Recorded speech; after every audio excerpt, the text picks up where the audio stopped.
Um, I'd like to start, normally, when we start Dharma talks, we start with the passage. But today I wanted to start with a joke, because it's going to set the mood for what I wanted to talk about.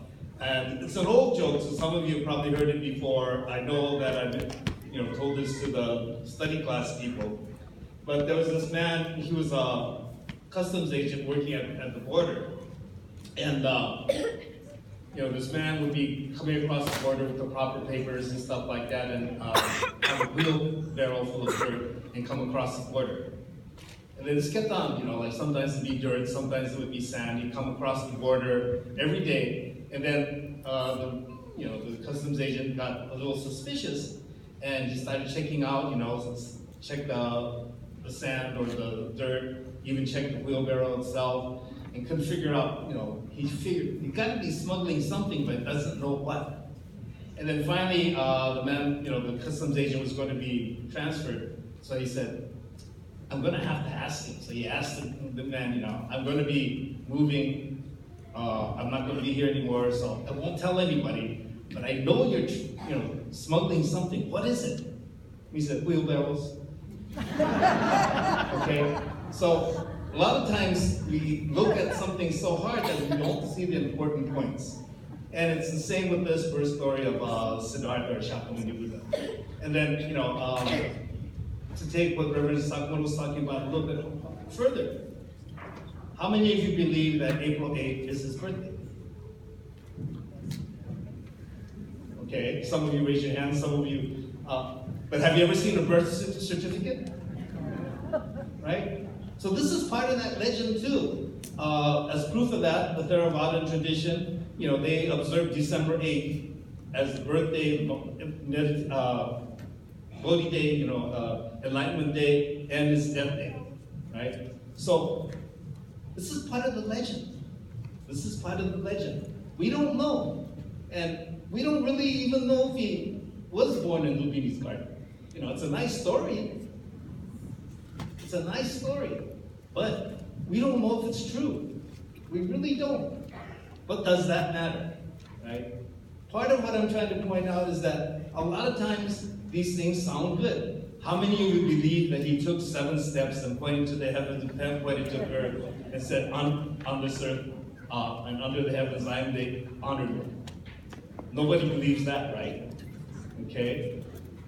But why do you believe that he was born on December 8th? April 8th. Why do you believe certain things and not believe others? Right? And as far as like the Dharma school teachers go, this is what they've been told, so they've been doing it. But unless we go behind a lot of the stories, unless we find out what's it trying to point to, we're telling you lies. Right? We're telling you lies. And that's not what we should be doing. These are stories. Because we don't know. 2,600 years ago, nobody's ever seen a birth certificate. Nobody's seen a diary that Siddhartha kept, so we know all the things that he did. We don't know. But the stories are there to try to teach us something about the truth. They're pointing to something. And unless we look at what it's pointing to, we're telling you lies. You're believing lies. And it's up to each one of us to question these things. Right? It's really up to each of us to question. What do the 7 steps symbolize? Right? It symbolizes that he's going to go beyond the 6 realms of existence. Jigoku, the Buddhist hells, Gaki, the state of the hungry ghost, Chiksho, the beasts, Ashura, the fighting spirits, human beings, heavenly beings, and then go beyond that to attain enlightenment. And this is what we're all encouraged to do as well. Right? So, do you really think that he was born from Queen Maya's armpit? That's part of the legend too, But it meant that it was a special day. Right? Why do we pour the sweet tea over the baby Buddha? Yes, but it symbolizes the rain, right? It's supposed to have rained a sweet rain. Basically, I think it's trying to say there's a warm, gentle rain. And then, they didn't have to bathe the baby to get all the blood out and stuff like that, because it was a special birth and it rained and everything made it nice. But it's trying to tell you that, yes, it was an auspicious birth, but when you really think about it, right, every one of you had an auspicious birth. Right?